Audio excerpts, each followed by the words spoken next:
Hello everyone, this is a very important video in which I am going to teach you about how to properly write answers for your examination in your KSLU exams. See, this is a very confusing matter for everyone, be it a Kannada medium student or English medium student. Everyone who is writing or preparing for the exams always wonders on how to exactly show your answers or write your answers in the answer paper. So that thing I am going to tell you in this video. So, how to write answers in KSLU exams. So first, your answer should contain a synopsis. Secondly, your answer should contain a proper introduction.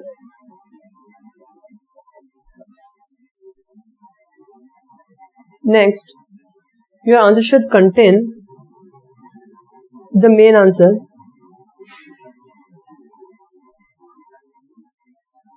Next, your answer should contain an illustration or an example. Next, your answer should contain a case law. Lastly, your answer should contain a conclusion. So first, synopsis. See, synopsis and illustration are subjective. You can either write or skip it. It is not necessary. Okay, but writing it will make your answer look good. So it is better to include it in your answer. The next, introduction and main answer and case law and conclusion are compulsory, mandatory.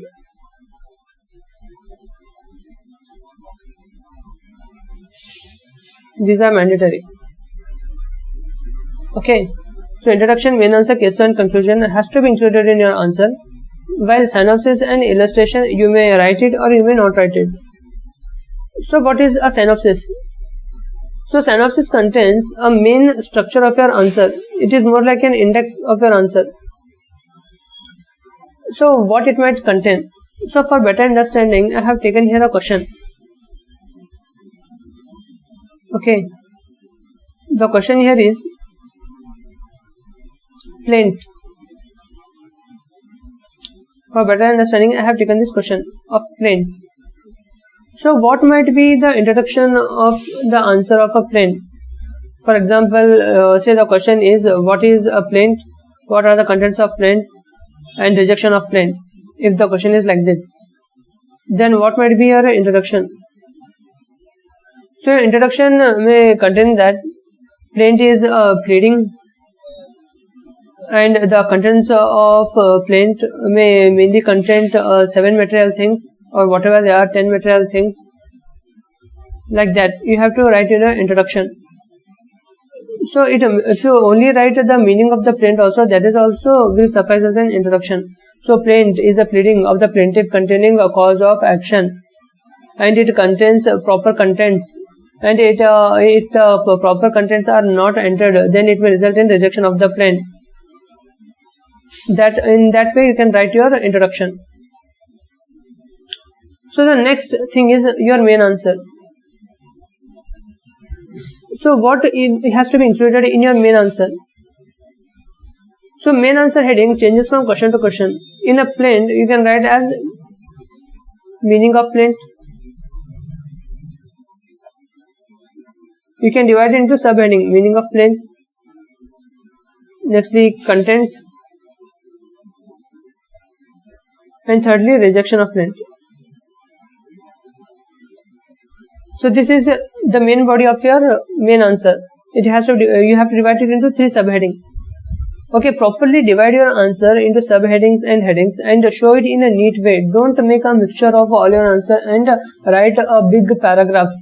Try to break your answers into small paragraphs and try to make a subheading wherever it is possible.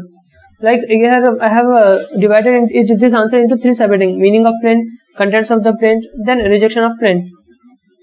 Okay, this is my main answer. Nextly, illustration.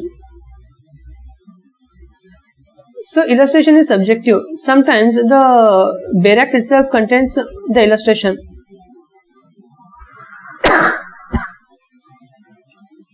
And sometimes the bare act doesn't contain illustration. So at that time you can give an example illustrating what you have written in your answer. Okay. So illustration is not compulsory. You may include it or you may exclude it. It is totally subjective. If the bare act contains an illustration, then it makes it mandatory to write illustration in your answer. But if the bare act doesn't include the illustration, then you can give an example, simple example, or you may just leave it. The next is case law. You see, case law is mandatory. No matter which answer you are writing, try to include one case law. Now, how to select a case law? So this is very confusion, because whenever you pick a textbook and look at case laws, there are multiple number of case laws, and you often get confused on which case law to pick for your answer. So first, when you open your textbook, try to find a case law which is written in bold heading. So if in your textbook, if the case law is written in bold heading, then pick that case law first. Give preference to that case law and memorize it. But if your textbook contains multiple case laws with no bold headings, then try to pick up a case law which is of a reported judgment. See, judgments are of two types. One is reported and other is unreported. So reported judgments are those judgments which have the CJ as assent, and unreported judgment do not have CJ as assent. So only the reported judgment acts as precedent, while the non-reported judgment don't act as precedent. So always try to pick up a case law which is of a reported judgment. And while writing case law, you may include citation of that case law or you may exclude it. But writing the citation of that case law will give you good marks. But it is not mandatory. You may not write the citation also. So how to write the case law? First you have to write the heading.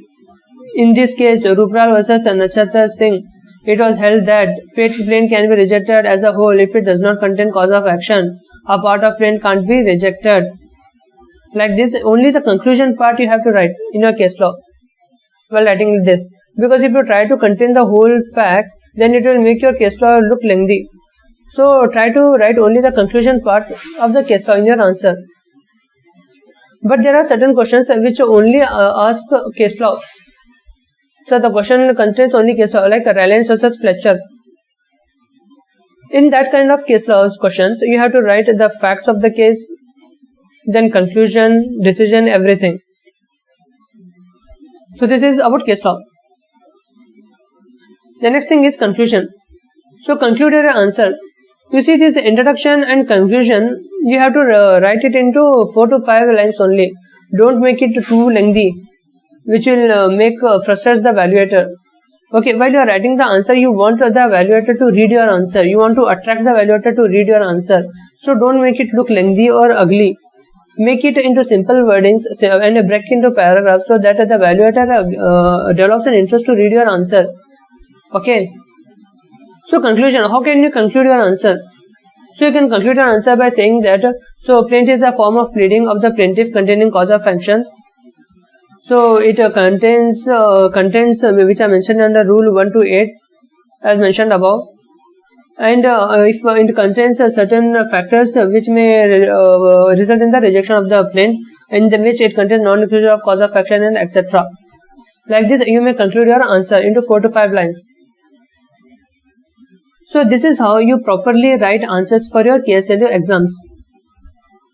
I hope this helps you to write your answers in your examination.